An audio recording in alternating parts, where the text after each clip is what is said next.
Assalamualaikum warahmatullahi wabarakatuh. Perkenalkan, nama saya Dwi Sekarwati dengan NIM 2020143202. Saya dari kelas 5F, Prodi PGSD Universitas PGRI Palembang.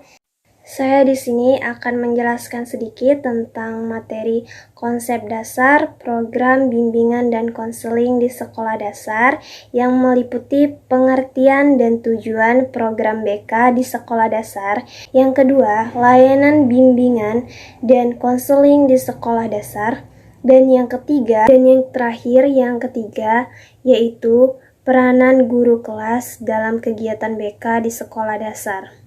Oke, kita ke materi yang pertama, yaitu pengertian dan tujuan program BK di sekolah dasar. Jadi, kita ke pengertiannya.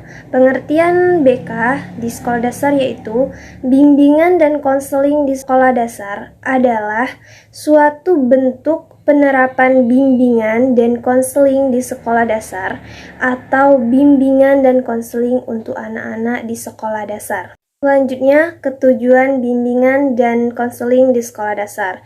Jadi, tujuan dari pelayanan bimbingan dan konseling di sekolah dasar itu ialah yang pertama, merencanakan kegiatan penyelesaian studi, perkembangan karir, serta kehidupan di masa yang akan datang. Yang kedua, mengembangkan seluruh potensi dan kekuatan yang dimilikinya seoptimal mungkin.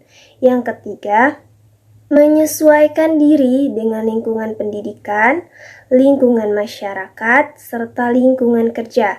Dan yang terakhir, mengatasi hambatan dan kesulitan yang dihadapi dalam studi, penyesuaian dengan lingkungan pendidikan, masyarakat, maupun lingkungan kerja. Oke, selanjutnya ke layanan bimbingan dan konseling di sekolah dasar. Yang pertama itu ialah layanan orientasi. Jadi, yaitu layanan bimbingan dan konseling yang memungkinkan si peserta didiknya memahami lingkungan seperti sekolah yang baru dimasuki peserta didik untuk mempermudah dan memperlancar berperannya peserta didik di lingkungan yang baru.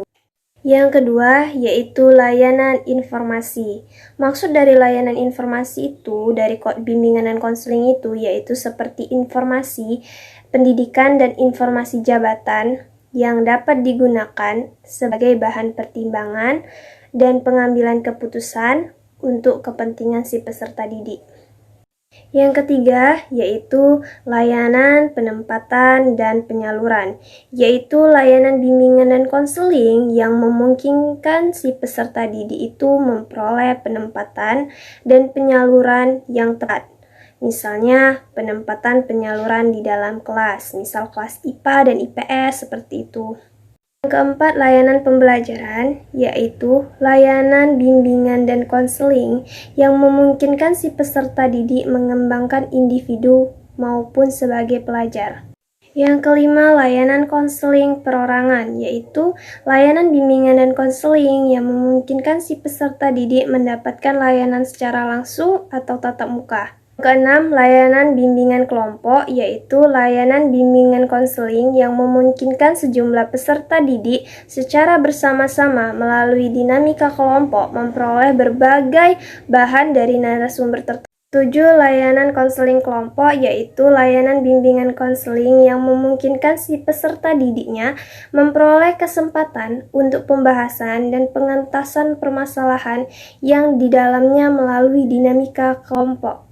Yang ke-8, konsultasi, yaitu layanan yang membantu si peserta didik atau pihak lain untuk menambah wawasan, pemahaman, dan cara-cara yang perlu dilaksanakan dalam menangani kondisi atau masalah peserta didik. Ketiga, peran guru kelas dalam kegiatan BK di sekolah dasar. Jadi, guru itu diharapkan dapat memahami hambatan dan permasalahan yang dialami oleh muridnya atau si peserta didik, baik yang menyangkut masalah pribadi, hubungan sosial, kegiatan, dan hasil belajarnya, serta kondisi keluarga dan lingkungannya. Itu saja penjelasan sedikit dari saya tentang konsep dasar program bimbingan dan konseling di sekolah. Lebih dan kurangnya saya mohon maaf. Wassalamualaikum warahmatullahi wabarakatuh.